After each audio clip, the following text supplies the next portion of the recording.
Boa noite a todos, sejam bem-vindos. Muito feliz em tê-los aqui conosco. Espero que a semana de vocês, o final de semana, tenha sido uma semana, na medida do possível, maravilhosa, né? Principalmente com saúde, que nós possamos nos cuidar e logo isso tudo passará para nós possamos viajar por esse Brasil, por esse mundo, que certamente está nos esperando. Aqui, nossos encontros são de segunda a quarta-feira, sempre às 8 horas. Esse aqui é um projeto de todos nós, feito por muitas mãos, que é um projeto chamado O Assunto é Turismo, em que nós falamos de turismo, hotelaria, gastronomia, diversos assuntos que são relacionados a este tema. Aqui nós queremos aproximar muito mais nossos profissionais da academia com os profissionais do mercado. Fazer com que muitas soluções, eu digo isso aqui todo o programa nosso, que muitas soluções que o mercado às vezes precisa já está pronto dentro das universidades. Então que esse encontro de fato possa acontecer muito mais frequentemente. E uma questão que eu sempre digo, que não, esse muro não precisa ser transposto, que não exista de fato nenhum muro, e que nós possamos essa lacuna diminuir muito mais. Hoje estamos com o Guilherme, né, um amigo nosso, e muito feliz por ele estar citado conosco, vamos conversar sobre turismo cultural e patrimônio. E Guilherme, desde já, quero agradecer novamente você estar aqui, sabe, do seu tempo, sua disponibilidade, né, de conversar com a gente, trocar um pouco do seu conhecimento. Então fique à vontade para dar uma boa noite aos nossos amigos que estão aqui entrando. Muito obrigado por estar conosco, viu? Tá, obrigado, Calidão. Eu que agradeço, o convite por esse projeto tão bacana e tão necessário, né, para o turismo, porque a gente vê que é uma área muito ampla, né, e, enfim, abrange diversos campos e é uma oportunidade de juntar, né, os profissionais, pesquisadores, acadêmicos, enfim, pessoas que estão ligadas ao turismo e que possam falar um pouquinho da sua experiência, né? Eu já vi que já passaram grandes nomes aqui, né? Profissionais gabaritados aí do Brasil que pesquisam, né, muito bem a área do turismo, cada um no seu campo, né? E eu fico muito feliz. Eu agradeço muito a oportunidade de estar aqui para falar um pouquinho, né, da minha experiência e desse tema que é tão enriquecedor, que é tão envolvente. Ah, não, eu fico feliz, na verdade, você está aqui, como eu disse, você é um dos grandes pesquisadores também que nós temos, né, pesquisa patrimônio de uma forma muito própria, e aqui sempre é um espaço muito nosso, a intenção de fato nossa é mostrar esse profissional, mostrar o que nós temos de bom nesse país, né? Então, tanta gente boa, tanta gente que está pesquisando, que está desenvolvendo projetos, que está no mercado, contribuindo de fato para a melhoria, esse crescimento e desenvolvimento do nosso turismo. E Guilherme, aqui nós temos como você falou, né, temos muitas lives já ocorridas. Então, gente, se você está entrando agora e não nos conhece, meu nome é Calidon Costa. Nós temos também um canal no YouTube chamado Calidon Costa, o assunto é turismo. E lá nós temos disponíveis já muitas e muitas lives que nós fizemos aqui, estão lá disponíveis. Então, você quiser também conhecer o nosso trabalho e conhecer os nossos outros professores, profissionais que passaram por aqui, por favor, vá lá no canal, se inscreva, né, comente, compartilhe. Lembre que é um espaço nosso, um espaço para, de fato, falarmos do turismo de uma forma muito propositiva. E aqui, Guilherme, nós temos um hábito, né, de pedir, além de entrar logo no assunto, também falar um pouquinho do assunto que você veio falar para a gente hoje, mas conhecer um pouco o profissional. Então, assim, quero primeiro apresentar você rapidamente, né, quem não conhece o Guilherme, é o Guilherme Rodrigues, ele é doutorando em turismo e mestre em turismo cultural pela Universidade de Girona, na Espanha. É especialista em gestão do patrimônio mundial pela Unesco, na Universidade de Paris e Girona, que a pouco você nos conta melhor. Graduado em turismo pela Universidade Federal de Juiz de Fora. Tem também muita experiência, quase 10 anos de experiência no ramo da hotelaria, né, o lado da hotelaria. Pesquisa temas como que envolve paisagem sonora, patrimônio cultural e material, sinos e turismo cultural. Então, assim, são temas muito interessantes. Eu fiquei muito feliz de termos um papo rapidamente, né, pela manhã e fiquei muito contente assim que você vai passar para todos nós. E tenho certeza que nossos queridos amigos que estão aqui também ficarão muito. Você pode mandar seus comentários, viu? Seus abraços, Guilherme. Você pode mandar suas perguntas ao longo e assim que possível, assim tentaremos colocar o máximo possível de perguntas que vocês fizeram aqui para o Guilherme. E caso a gente não consiga, né, ler todas as perguntas, tá? Você já pode encaminhar também para o Guilherme, pode encaminhar posteriormente para mim. Ele tem o maior prazer em responder, tá? E Guilherme, antes de você entrar no assunto, conte um pouquinho para a gente da sua trajetória, se for possível. Quanto a gente quer conhecer um pouco de você? Pode ser? Claro, Calidão. Bom, eu custei primeiro a chegar no patrimônio, né? Como você disse, sou turismólogo, formei na Federal de Juiz de Fora. né? E custei chegar nessa paixão, né? Que é o que me move, que é a cultura e o patrimônio. Mas antes, trabalhei também numa área muito desafiadora durante 9 anos, né? Da minha carreira profissional, trabalhei em hotelaria e, enfim, diversos empreendimentos hoteleiros, né, desde hotéis fazendas, hotel de praia, resort, passei pela rede Accor. A última experiência que eu tive, né, foi na cadeia internacional Radisson Blu, né, que eu trabalhei, inclusive em BH, né, mandar até um abraço para os meus amigos lá de Belo Horizonte também, que está me assistindo, enfim. E, bom, Por favor. e aí, depois desse período, né, que eu trabalhei durante muitos anos na hotelaria, eu decidi realmente ir ao encontro daquilo que me move, que é justamente a cultura e o patrimônio. Que desde quando eu quis tentar o turismo na Universidade Federal de Juiz de Fora, que eu estudei lá os 4 anos, né, da graduação, e é o que mais me chamava atenção. Era justamente a história, a cultura do lugar, o que aquele lugar tinha de diferente, o que ele poderia proporcionar para a gente que ia visitar. E aí, enfim, pesquisando, né, eu vi que tinha essa oportunidade e tinha um mestrado específico em turismo cultural com especialização em patrimônio. Aí eu pensei, nossa, isso é para mim, é o que eu gostaria realmente. Eu quero, né, entrar de cabeça e aproveitar essa oportunidade. E aí eu fui ver onde era esse mestrado, né, que era na Espanha, mas localizava, né, fica na cidade de Girona. E aí que eu fui conhecer e entender aonde fica Girona, né? Como era a situação, que até então eu não tinha noção, né? Aí, quando eu pesquisei, eu fui ver que Girona fica próximo a Barcelona, 100 quilômetros de Barcelona. Assim, pronto, já tem uma localização próximo a Barcelona. Bom, já tem essa noção de como é. E aí fui pesquisar mais da cidade de Girona, vi que é uma cidade realmente que tem um rico patrimônio, patrimônio cultural, e, e além disso, ela tem essa universidade que trabalha muito bem a questão da cultura e do turismo, inclusive dentro da Espanha. E aí surgiu essa oportunidade, né? Me candidatei, me aceitaram, né? Fui estudar na Espanha. Bom, cheguei lá, primeiro passei um ano de uma rica experiência. Eu até brinco, né, com os meus amigos quando eles perguntam, que a gente fala que essa oportunidade que a gente tem de viver essa experiência fora, ela vai muito mais além da questão acadêmica, né? O crescimento pessoal, e além disso, né, por eu estar justamente estudando esse tema da cultura, o grande enriquecimento cultural que eu tive também, né, de conhecer uma cultura diferente e justamente tão específica que é a cultura catalã, né, ali naquela região da Espanha, isso me trouxe uma, uma amplitude dentro do contexto turístico bem interessante também. E só para contextualizar, né, para o pessoal que está aqui, está assistindo a gente também, bom, eu fui para a Espanha fazer esse mestrado em turismo cultural.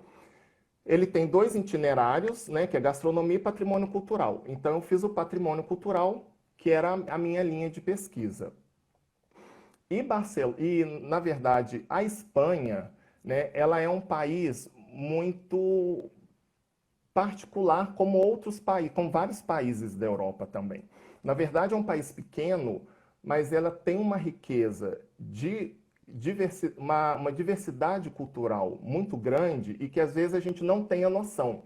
Porque a gente tem, já abrangendo, né, o tema da cultura e do patrimônio, né, aqui no nosso contexto, a Espanha, na verdade, são vários países dentro de um só, né? Por exemplo, aonde eu estava, na Catalunha, ali se fala o catalão, que é um idioma específico ali daquela comunidade autônoma, daquela região, né?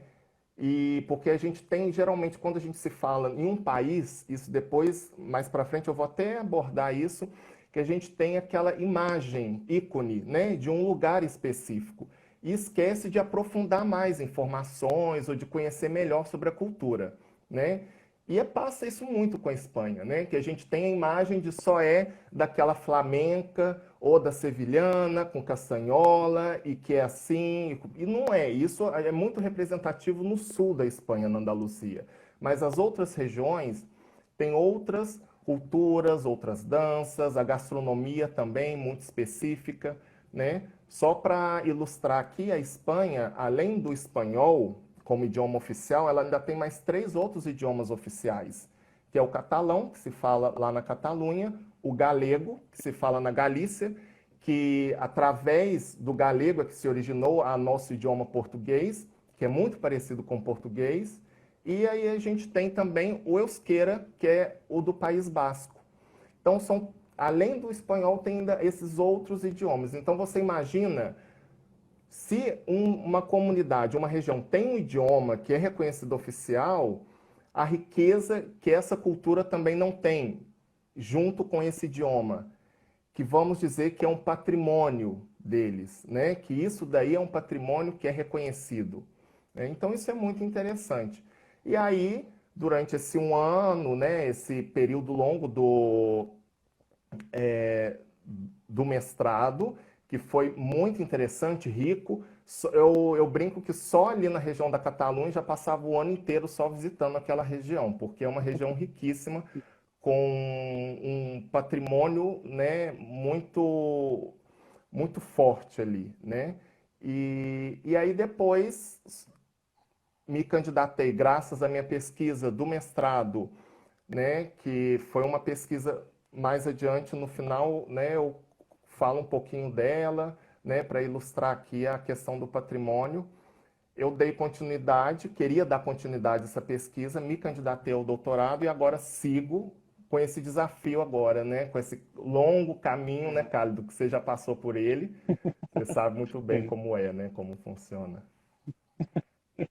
Guilherme, assim, é muito bom ouvir você conta algo que essa experiência de também nós estudarmos fora e ter outra realidade, outra relação com o turismo, outra relação com o turismo cultural e patrimônio.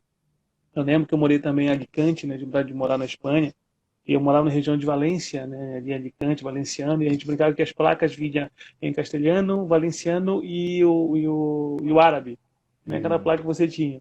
E para ver como é muito forte isso. E aí eu sou muito apaixonado por questões de patrimônio, principalmente que diz respeito a questões medievais. Né? Eu, desde muito criança, eu sempre gostei muito de questões medievais e eu fui morar numa região que são mais de 100 castelos em torno, né, toda a região valenciana. Então, isso é algo que me chamou muito também para fazer parte e conhecer um pouco essa região. Como você conta essa experiência, é muito legal o seu olhar, porque tanto o Luan como a Fabiana estavam falando dessa experiência de morar fora, de ter a oportunidade de estudar também em outros países, outros lugares. Isso fortalece muito o pesquisador, né? Isso faz nós termos olhares muito distintos. E isso é legal, porque o pesquisador ele tem que ter muitos prismas, muitas lentes e muitos óculos a serem estudados. E Guilherme, quando você vai falar desse turismo patrimônio, que você já é apaixonado por isso também é muito legal ouvir de você, da forma que você conta as coisas para nós. Qual a relação que pode perceber, então, nesse turismo cultural, nesse turismo com a cultura? Se você quer contextualizar para a gente, contar um pouquinho para a gente isso, por favor? claro, bom, para a gente entrar nesse tema, né, que é o tema proposto, né, do nosso bate-papo de hoje, primeiro, antes da gente entender a questão do turismo cultural, é importante a gente compreender a relação do consumo cultural e o turismo, né? Por que que o turismo cultural é esse segmento tão forte dentro, né, do turismo? Porque ele justamente ele preza por turistas que vão em busca do consumo da cultura em um determinado destino, né? Então isso é muito específico nesse segmento. E claro, se vão procurar cultura, né, a priori ela se realiza em espaço urbano, né, claro. Então, o turismo cultural, em sua grande maioria, é um turismo urbano, é um turismo que se realiza em cidades, em vilarejos, né? Ele é um turismo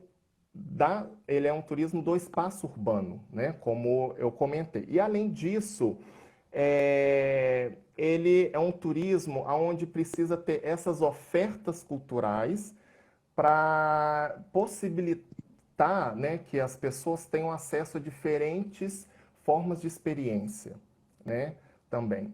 E bom, e como a gente fala do turismo cultural, é muito importante também, eu acho até bacana a gente aqui falar um pouquinho dessa trajetória, né, do estudo do turismo cultural. Que aí a gente vai desde lá de 1840, né, com o Grand Tour, com Thomas Cook, quando ele faz a primeira viagem dele organizada, né, que aí ele sai, né, a caminho com um grupo mais ou menos de 500 pessoas para conhecer, né, alguns lugares, né, que já pré-determinados, né, por ele, e aí ele já realiza essa viagem, né, que a gente brinca é o primeiro pacote turístico, né, e aí ele faz essa viagem. Então, a partir daí, a gente já começa a caracterizar o turismo cultural.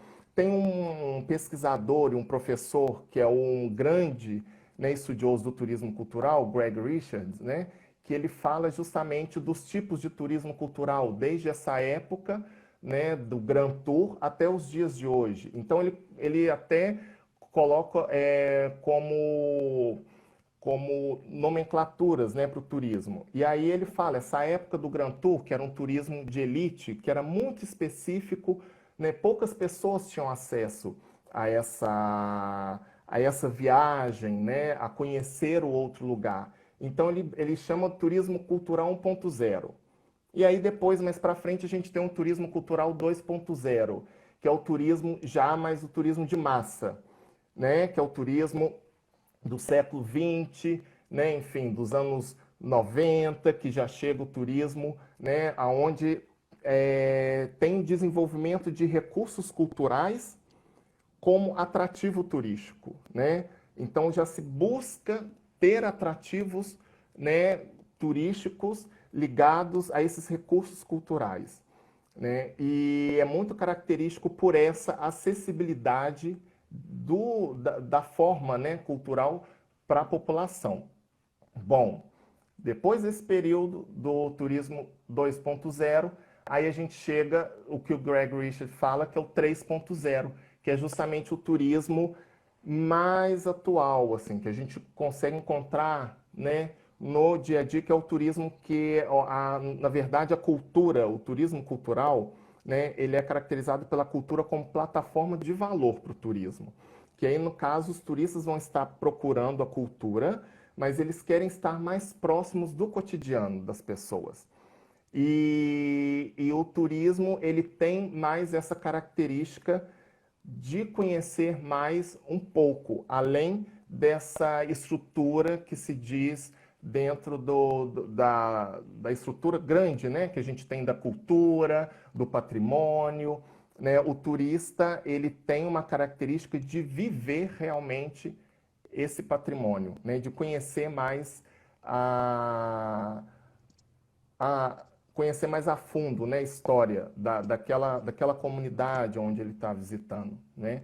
E é bacana que né, aproveitando, já que a gente está falando do Richards, né, que é o pesquisador do turismo cultural, que a gente inclusive estudou também lá no mestrado, enfim, e ele fala justamente duas características que ele aborda desse turismo cultural que é muito importante, que é justamente a autenticidade e o significado que o turista busca quando ele viaja, né? Porque ele diz que para acontecer o turismo cultural, a autenticidade ela tem que vir e o turista ele tem que buscar algo significativo para ele, tem que ter um significado, né?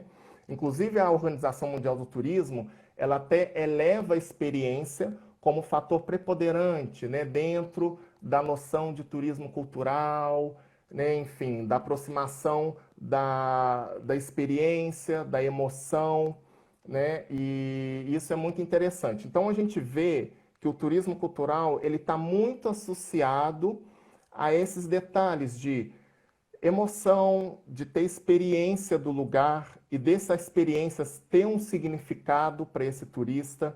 Hoje em dia as pessoas viajam não é mais como antigamente, é só para ver, eles querem algo mais, querem conhecer além do que aquilo que é mostrado, né? O turista hoje, ele já é um turista que já pesquisa, já a gente já, enfim, já conhece o lugar bem, já sabe da história, né, grande parte, e eles querem viver, experimentar, né? Viver momentos específicos, né? Dentro dessa área do turismo.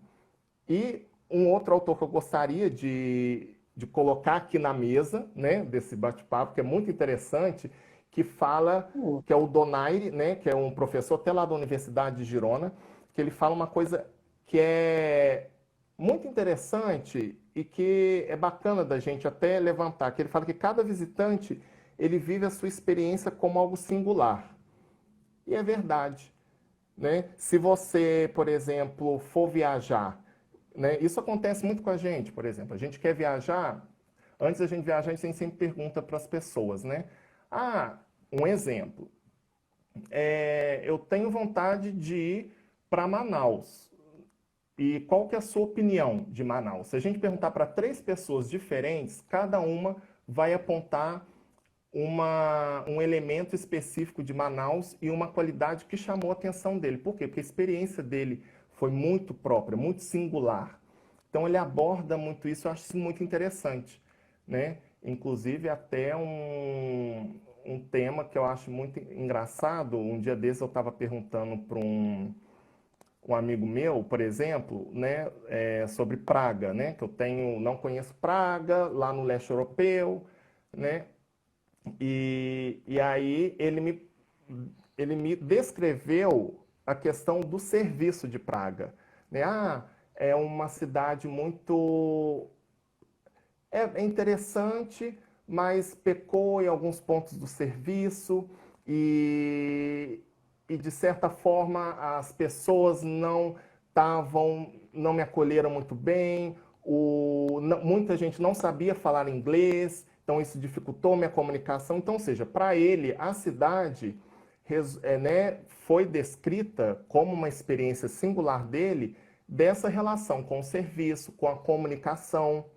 Conto isso para outras pessoas, como eu já perguntei, acham Praga lindo, tem um patrimônio, arquitetura gótica, enfim, eles já olham um outro olhar. Então é muito interessante quando a gente fala justamente dessa experiência de cada um, né? Que isso influencia tanto verdade, eles e a verdade. gente na hora da gente escolher o destino, né?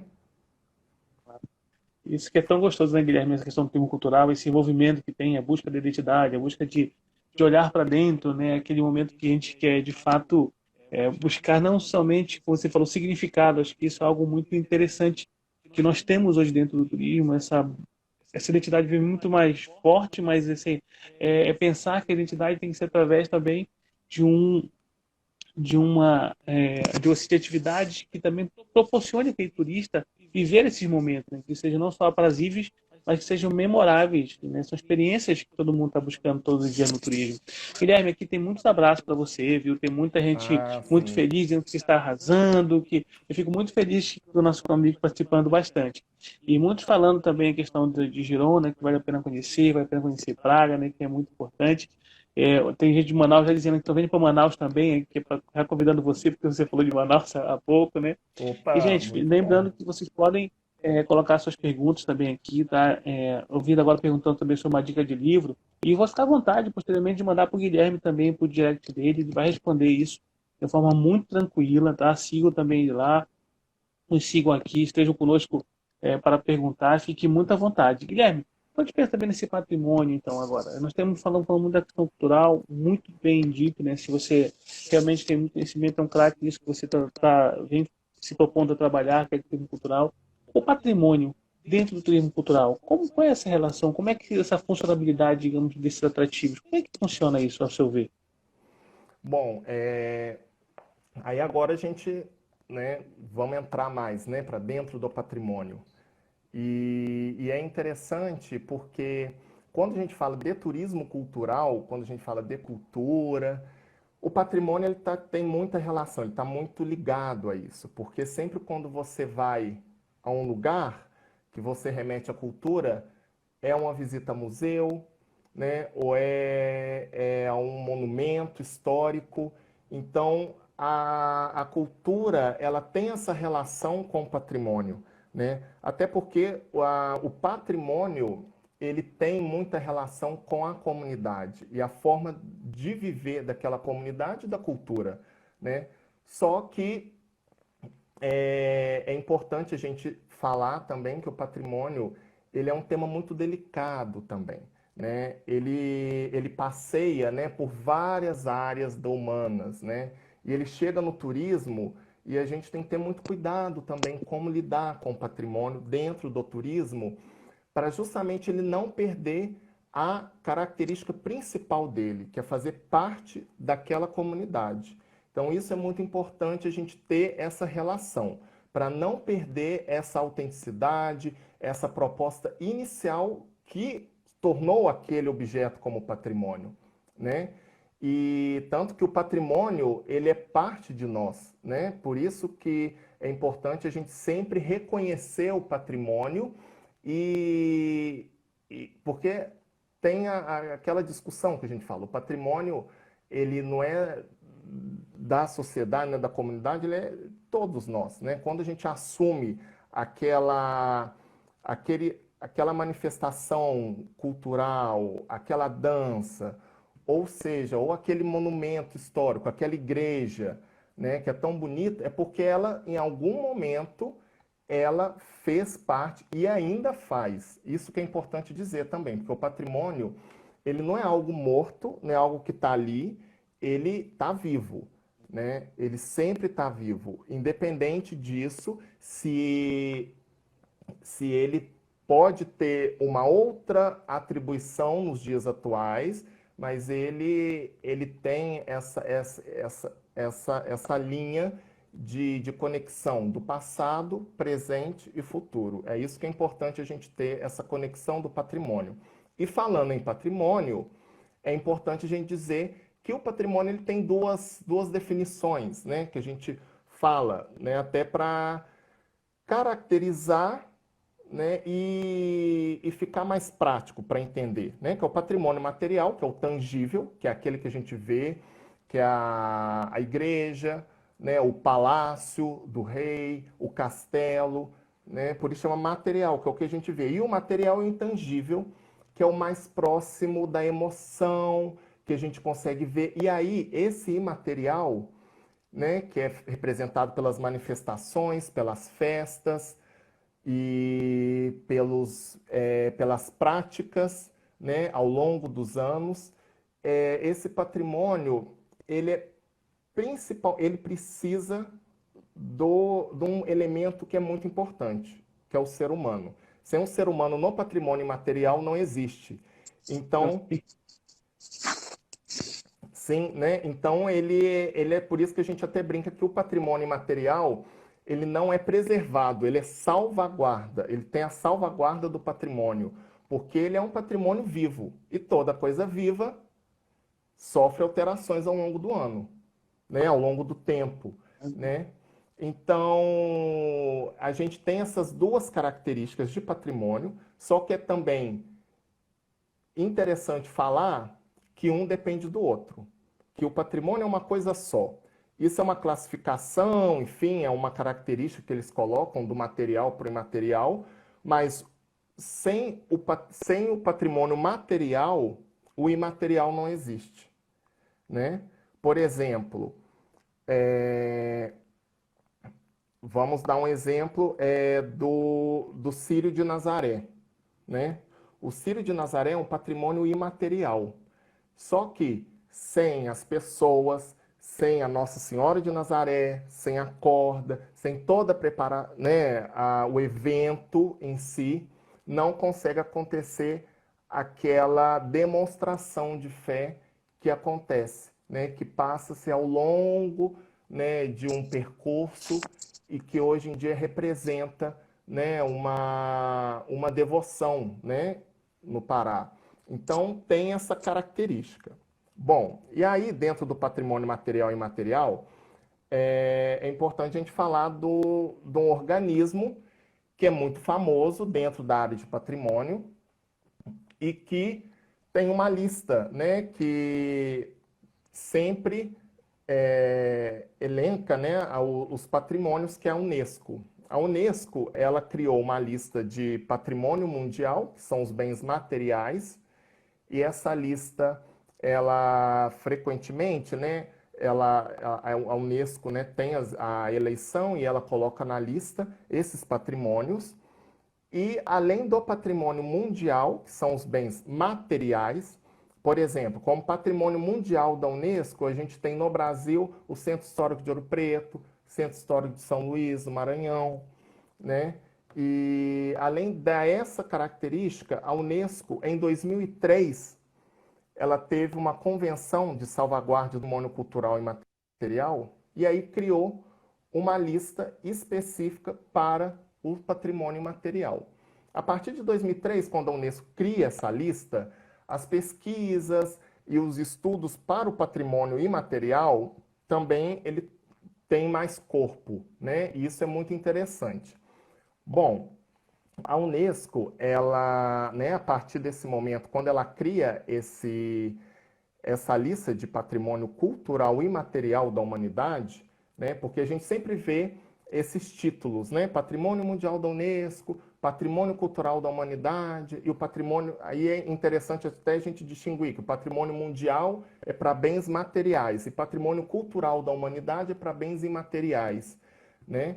E aí a gente tem essas duas características que é importante a gente falar. E a Unesco cria esse patrimônio imaterial para justamente tirar um pouco do eurocentrismo dentro dos patrimônios que existem na Unesco. Porque se a gente for falar de patrimônio material, claro, a Europa está cheio deles. Você vai na Europa, cada vilarejo pequenininho é lindo, tem patrimônio, porque a civilização começou lá há milhares de anos atrás, então há muito patrimônio, desde os gregos, romanos, e aí por aí vai até os dias de hoje.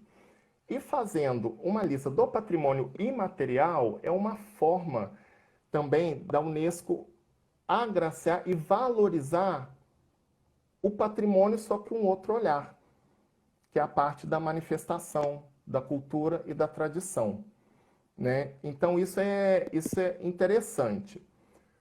Né? Um exemplo do patrimônio imaterial, por exemplo, do Brasil, para a gente ilustrar, que é e a gente tem patrimônio imaterial do Brasil que está na lista da Unesco. A gente tem o frevo, a roda de capoeira, o Círio de Nazaré mesmo, né? Então isso é muito interessante. A gente vê esses detalhes, né? Guilherme, ouvir você simplesmente caracterizar isso é muito legal, muito, muito importante mesmo para nós. E aí tem algo que eu fico muito feliz, o que está acontecendo nas nossas lives, trazer profissionais tão gabaritados para conversarmos aqui, é principalmente essa questão de fato, passar conteúdos com conhecimento de quem de fato vive também isso, né? De quem foi buscar essas informações, que foi buscar esse conteúdo, que foi buscar nas suas pesquisas e quem tem esses olhares. Então, isso tem nos deixado muito feliz mesmo aqui com o projeto e a intenção nossa é essa, de poder contribuir, disseminar conhecimento para gente profissionais como você. Nós temos três perguntas aqui, inicialmente quero fazer para você, Guilherme, se você puder ir respondendo assim para a gente, ela. Uma é da Angélica, né, que ela fala assim, que você acha que o patrimônio está mais direcionado ao público da terceira idade? Você acha isso, Guilherme? Que é mais por terceira idade ou será que já mudou muito esse cenário? O que você Olha, acha? Depois eu faço as outras duas. Primeiro, sim, não, não, ok. Bom, eu acho que tem, tem um pouco desse estigma, né? Do patrimônio ter mais esse foco para a melhor idade, né? Porque aquela questão, né, de pessoas novas, gente nova não quer conhecer, não quer conhecer patrimônio, a história do lugar. Porém, hoje, com as novas tecnologias, né, a gente já conhece as Smart Cities, por exemplo, né, os óculos 3D, que aí te transporta para uma época medieval, quando você vê aquele patrimônio, né, antigo, você vê, por exemplo, a parte, Me né, travou. oi? Se você puder, Guilherme, só repetir novamente, porque deu uma travadinha aqui para nós. Agora Ah, não, melhorou. ok. Se você puder de novo repetir, por Melhorou? favor. Tá, Ah, obrigado. não, Melhorou, melhorou, tranquilo. melhorou. Ok. Na hora que Puder travar, responder, por pode favor, falar à novamente. vontade, que aí eu repito de novo. Tá, tranquilo. E então, voltando, eu acho que hoje em dia o patrimônio, o acesso aos equipamentos culturais, dentro do turismo, o próprio turismo mesmo, ele está evolucionando com o tempo e está agregando a diversos tipos de públicos, né? Como eu falei, a gente tem as Smart Cities, são cidades inteligentes, onde você chega, né, com o celular, você pega, capta o QR Code e aí você já conhece a cidade, aí você sozinho já consegue visitar todos os pontos turísticos dos lugares e aí interage, você tem jogos que você interage com aquele tipo de patrimônio, né? E aí esse tipo de ferramenta, ela ajuda muito a aproximar outros públicos, né? Não só aquele público, né, que a gente está Tá. acostumado, né, famoso, que quando você vai em algum lugar que tem uma igreja ou que tem um grupo imenso da melhor idade, né? Mas é porque também ali você pode ter outro tipo de público que você alcança dependendo da maneira como você mostra o patrimônio. É isso que é importante, a maneira como você apresenta, atribuindo as ferramentas hoje que a gente tem, muitas ferramentas interessantes dentro da tecnologia, da informação, e aí você consegue agregar isso e trazer outros tipos de público e, enfim, diversificar um pouco a atividade, né? Guilherme, a Silva Tossi, ela faz uma pergunta que você coloca também, já que é um bem, que é um patrimônio, né, também é cultural, é um bem difuso, público, né, no caso é público, como dividir esse bônus? Nós temos, né, na verdade, esses atrativos todos que são envolvidos, que é um bem, a maioria deles são bens públicos, né, esse patrimônio. Então, como dividir o bônus? Aqui é legal que ela não fala do ônus, ela fala do bônus mesmo, Isso, né, como seria né? bom para todo mundo, né, isso foi a parte boa. Justamente. É. Ah, que bom. Então, isso daí vai muito, como é um bem público, né?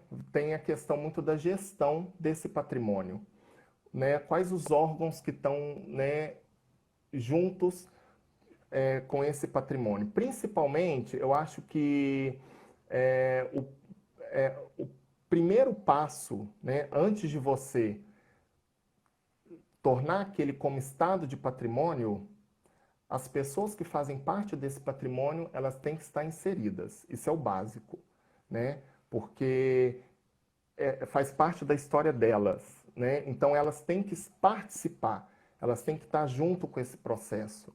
Então, quando você tem essa linha, né, esse pensamento, que é como, vamos supor, como quando a gente fala de uma pequena base do turismo, um- uma pequena perspectiva do turismo de base local, assim, ou seja, a própria comunidade ela tem que abraçar esse patrimônio e ela tem que participar das ações deles, né?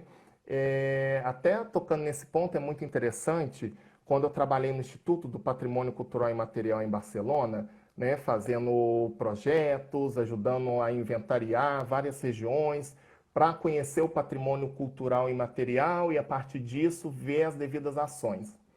E o diretor ele falava: se a comunidade não quer que aquilo seja patrimônio, aquilo não vai ser, porque aquilo é dela, né? Então, como é que você. Não tem como você, né, brigar com ela. Aquilo pertence a essa comunidade. Então, é interessante esse trabalho de valorização de identidade e, a partir disso, para que os bônus sejam repartidos tanto para a comunidade quanto para, enfim, para outros atores sociais envolvidos, né? Como para o poder público, né? E para o poder privado também, né? Porque todo mundo quer um pedaço da pizza, né? Então a gente tem que ajudar dentro dessa perspectiva. Não sei se eu respondi, né? Não, acredito que tenha assim. Acho que a Silvia, acho que respondeu sim, né, Silvia? Mas acredito que sim, não tem dúvida nenhuma. Guilherme, estão perguntando para a professora Gerita aqui, mas eu quero fazer um comentário também em cima da pergunta dela. Diz assim, Guilherme, o que você pensa que um turismólogo deva estudar, né, para ser um profissional na área do patrimônio? Antes de responder, Guilherme, eu quero te fazer, porque você é turismólogo, Eu sou turismólogo, por exemplo, sou gerente, muitos outros aqui também estão estudando. E tem muitos profissionais também que trabalham na área do patrimônio, né, de outras áreas. E nós tivemos algo que aconteceu aqui no Brasil, né, que foi quando uma profissional, uma turismóloga, né, foi nomeada para o IFAM, para dirigir o IFAM, e entraram contra ela, né, alegando que ela não teria a formação necessária para ser a diretora do IFAM. Você, digamos assim, você, Felipe Borborema, que também esteve aqui, falou também de patrimônio para a gente, a professora Cláudia também trouxe patrimônio voltado mais à gastronomia, e assim como outros colegas conversando, então são turismólogos também.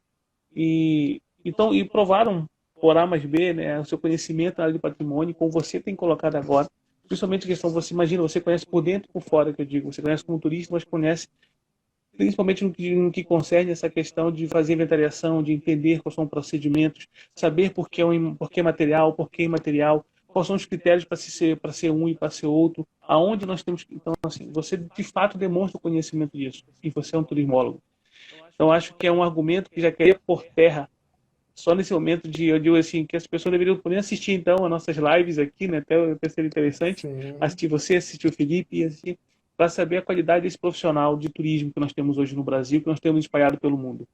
Então, quando a professora Tiareta pergunta, creio nisso também, assim, o que você diria que deveria estudar muito, né? Aí você pode dizer para a gente, não sei se a forma que ela está perguntando se é em relação às universidades, algum outro curso, ou mestrado, doutorado, ou se também se é conteúdos didáticos, eu não sei muito bem isso. Mas, assim, o que tem que estudar, então, um turismólogo, um profissional? Eu vou até mais além, não somente turismólogo, né?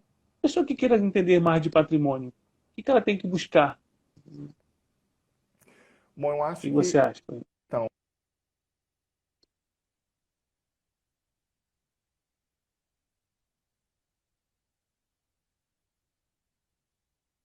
Travou, Guilherme.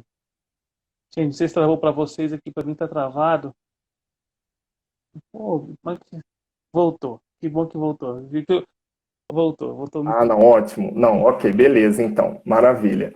Bom, isso é um ponto que a gente sempre, né, acaba encostando nessa área. Porque o turismólogo, ele é muito taxado que só serve para trabalhar em agência de viagens e hotelaria, né?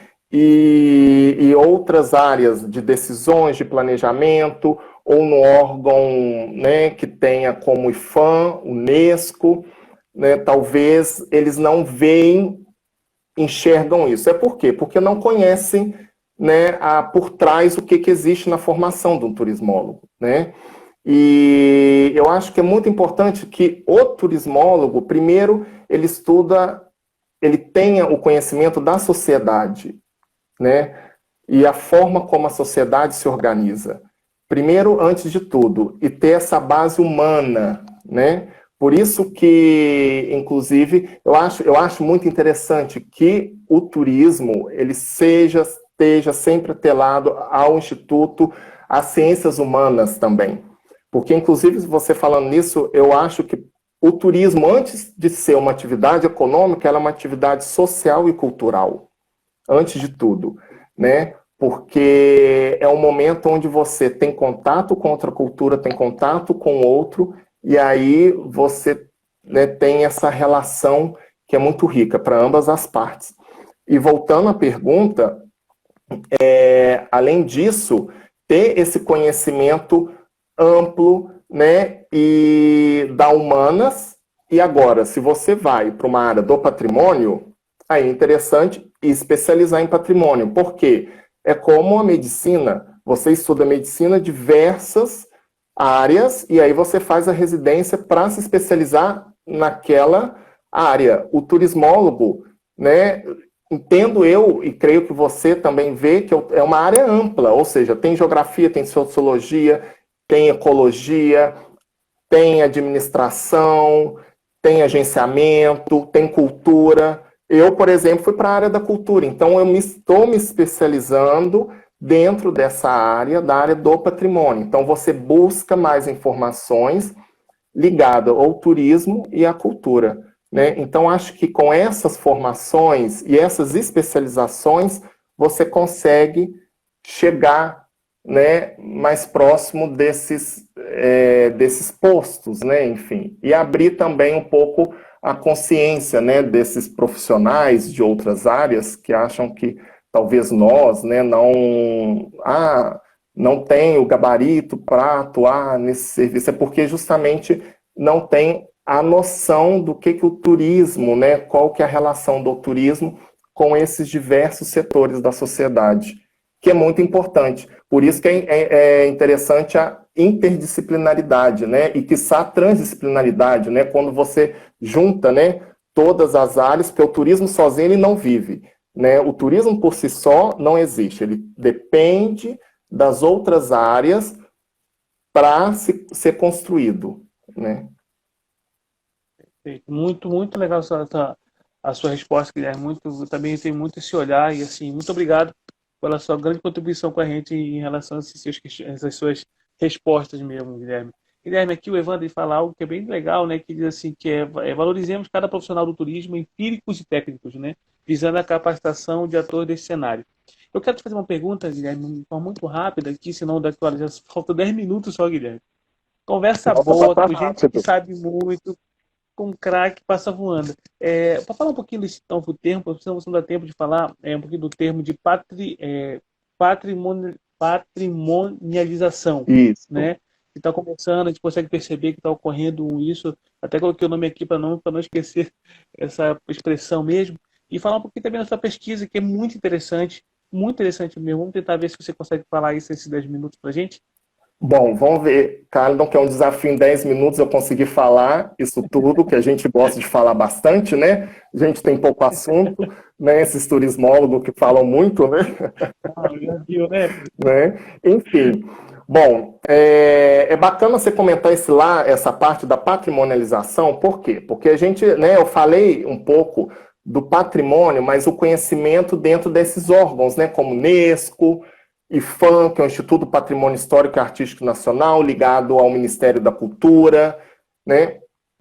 E tem estudiosos, a literatura, ela estuda também, né, o patrimônio de uma forma única, como o patrimônio em si, tirando esses termos que tem da Unesco, do IPHAN, né, no caso. Então tem um pesquisador que é muito bacana, né, até aconselho quem quiser ler, chama Jean Davalon, que é um pesquisador francês, e ele fala do processo de patrimonialização como simbolismo, né? E é muito interessante que dentro desse processo de patrimonialização que ele fala, é o quê? É o processo em que um bem, um material, ele pode se tornar patrimônio, né, tangível ou intangível, né? Ou seja, material ou imaterial.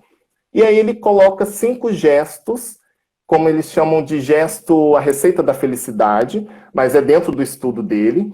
E eu acho muito interessante até abordar, porque a gente pega os elementos que estão em volta do patrimônio, para se ter o patrimônio, o que permeia, né, esse contexto patrimonial. Primeiro ele fala que um coletivo tem que reconhecer aquele objeto como patrimônio, né? Ou seja, um certo momento da vida ali, num contexto, eles veem aquele objeto, aquele elemento como representativo para eles.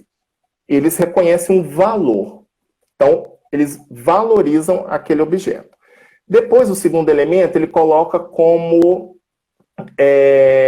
que aquele objeto tem que transmitir conhecimento. Ou seja, ele tem que agregar algo. Não basta só ser um patrimônio e pronto, acabou. Ele tem que agregar. Por que ele é patrimônio? Porque ele fez parte da sua vida, qual que é a importância dele nesse contexto da sociedade, cultural também. Isso é muito bacana, porque inclusive ele até fala que, por exemplo, a Unesco, para você produzir conhecimento, no processo de você fazer o inventário, os relatórios, para você mandar o documento para reconhecimento como patrimônio, é uma forma de produzir conhecimento também.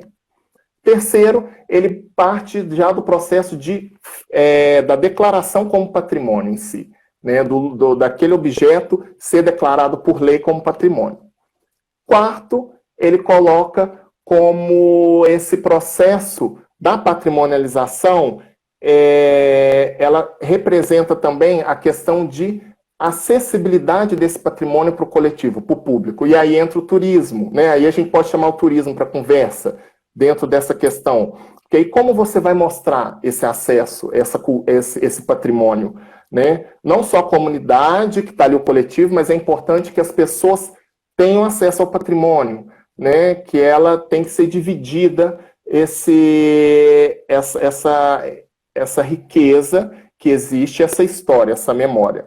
E, por último, é a transmissão, que aí ele termina que esse patrimônio tem que ser transmitido. Claro, porque se tem coisas que a gente vê até hoje, é porque em algum momento da história, alguém percebeu que isso devia ser transmitido, porque senão, por exemplo, a gente não conhecia, não teria, algum momento, o Centro Histórico de Ouro Preto, a gente não ia ter o frevo, né, a dança. Então, ou seja, esses elementos é muito importante, né? Então, o Davalon, ele aborda esses 5 elementos, de acordo com ele. Eu acho até interessante, porque ele permeia justamente as características que são interessantes da gente abordar no patrimônio, né? Que são gestos interessantes para a gente entender e reconhecer, né, o patrimônio. Sem dúvida nenhuma, sem dúvida nenhuma. Guilherme, vamos falar um pouquinho, nós temos já, meu Deus, o tempo voa, né? Você conseguiu explicar isso tudo em 4 minutos, olha que Olha, maravilha. não, Quero tá mandar um bom, abraço tá especial, ótimo, superação Guilherme, aí, ó. quero mandar também um abraço especial aqui, Guilherme, que a professora Doris Huschmann também está com a gente, né? A professora Ah, Doris Huschmann, que é uma grande querida, né? sim, claro. Essa foi minha orientadora no meu doutorado, Não, uma e honra, certamente né? devo Um muito, muito, prazer grande, né? é uma, é uma honra para todos nós, né? Professora, grande abraço. Guilherme, nós temos 5 minutos que você falasse um pouquinho da sua pesquisa, assim, 2 minutinhos da sua pesquisa para a gente se despedir da nossa turma. Pode falar um pouquinho para a gente? Que acho lindo o tema que você está pesquisando, os sinos, acho lindo. Claro. Bom, a minha pesquisa, ela parte do princípio que a gente tem que olhar o patrimônio de uma outra forma, né? Porque o patrimônio está muito centrado na vista, na visão. E minha pesquisa, ela vai para o outro lado, para o som, né? Então, eu pesquiso a paisagem sonora contida nos toques dos sinos como um elemento importante para desenvolver o turismo, né? Não que seja o elemento principal, mas sim um elemento que faz parte do contexto turístico local também. Então, esse estudo, ele parte da percepção que a gente não deve só olhar para o patrimônio, a gente pode ouvir o patrimônio também, porque com o toque do sino, você consegue entender um pouco da cultura e daquela sociedade, né? Um caso desse, já puxando, né, que a gente tem a famosa linguagem dos sinos nas cidades históricas de Minas Gerais, inclusive faz parte da minha pesquisa, né? E aí eu faço uma pesquisa junto com esse patrimônio sonoro que eu estou investigando também na Catalunha, dos sinos, porque junto com esse som tem o sino, que o sino em si, ele já é um patrimônio material. E aí a gente fala também de toda essa trajetória, né, que tem não só o sino, mas dos sineiros, né, e também desses toques manuais, porque eles têm uma comunicação com essa comunidade. E essa comunicação, ela faz parte desse patrimônio, né, que foi carregado durante muito tempo. Só uma curiosidade, os sinos, ele é o único instrumento, ele é o único som em um lugar que ele atravessa os séculos e consegue permanecer no o mesmo som. É o único que tem, assim. Por exemplo, em Girona, tem um sino que tem 600 anos, são há 600 anos, o sino da Catedral de Girona, ele badala, que é o mesmo som. Os outros elementos da paisagem sonora mudaram, mas o sino é o único que permanece, badalando. Guilherme, eu não tenho como lhe agradecer assim, pela sua generosidade, você é um craque de fato no que você está fazendo. Fico muito feliz em ouvi-lo hoje, uma oportunidade para todos nós, acredito que estão aqui, deve ter gostado muito também da sua participação. São muitos elogios, muitos abraços, muitos mesmo. Então, meus amigos, fiquem à vontade para mandar as perguntas para o Guilherme, sigam o Guilherme, acompanhem o Guilherme. Né? E assim que possível também, se você não chegou agora, não pode acompanhar toda, daqui a pouquinho vai estar no GTV disponibilizado. E também vai estar nosso canal no YouTube chamado Caridon Costa, o assunto é turismo, assim como esta live e muitas outras incríveis, com profissionais também incríveis. Então, vão lá, se inscrevam, né, assim, compartilhem o canal. Guilherme, você tem um minutinho para despedir de todos nós, assim, nossos amigos. Um prazer, gratidão mesmo por estar conosco. Muito obrigado, viu? E boa sorte aí nas suas outras etapas do seu doutorado e muito em breve que possamos estar juntos aí. E assim, o turismo nos encontra, né? Esse mercado Claro. lindo, tá? Um grande abraço para o professor Marcelo também, que está aqui com a gente, tantos outros, o professor Adoro e assim com o professor Jareto. Gente, desculpa não poder ler todos vocês, tá? Fique à vontade, Guilherme, para despedir nossos amigos. Grande abraço. Carlos, eu queria agradecer você pela oportunidade, agradecer aos amigos, aos colegas profissionais turismólogos, aos professores que estão presentes, aos colegas do Brasil, de Girona, do México, da Colômbia, enfim, tem amigos meus de alguns lugares que estão aqui presentes, agradecer eles. Maravilha. Bom, além de agradecer, eu só queria deixar uma mensagem, mas como provocação também, é que a gente tem a ideia de comparar as coisas, né? Esse patrimônio é mais bonito que o outro, essa manifestação é mais interessante. Na verdade, não são mais bonitos ou menos bonitos, elas só são distintas. Então, acho que é bonito a gente preservar a diversidade. A diversidade, ela é que enriquece a cultura e enriquece muito mais o turismo, né?